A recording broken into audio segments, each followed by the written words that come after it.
తెలంగాణలో ప్రధాన ప్రతిపక్ష నేత బీఆర్ఎస్ అధినేత కేసీఆర్ ఈసారి కూడా అసెంబ్లీ సమావేశాలకు దూరంగా ఉండనున్నట్టు తెలుస్తోంది.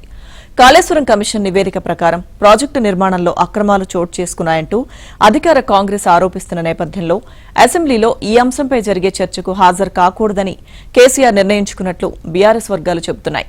ఒకవేళ ఆయన శాసనసభకు హాజరైతే కాళేశ్వరం నివేదికలోని అంశాల ఆధారంగా ప్రభుత్వం అడిగే ప్రశ్నలకు ఆయన ఏం సమాధానం చెప్తారు, సభలో ఏం మాట్లాడతారన్న దానిపై రాజకీయ వర్గాల్లో ఆసక్తికర చర్చ జరుగుతోంది.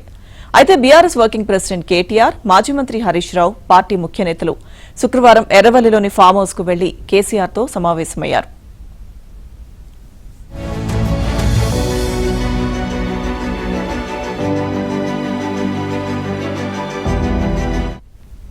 ఈ సందర్భంగా శాసనసభ సమావేశాల్లో పార్టీ అనుసరించాల్సిన వ్యూహంపై వారికి కేసీఆర్ సూచనలు చేశారు.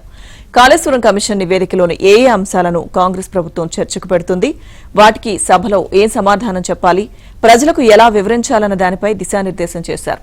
కాళేశ్వరం కమిషన్ నివేదికపై చర్చ ప్రధాన ఎజెండాగా అసెంబ్లీ సమావేశాలు నిర్వహిస్తున్న నేపథ్యంలో కాళేశ్వరం విషయంలో నిజానిజాలను అసెంబ్లీ వేదికగా బహిర్గతం చేద్దామని కేసీఆర్ అన్నట్లు తెలిసింది.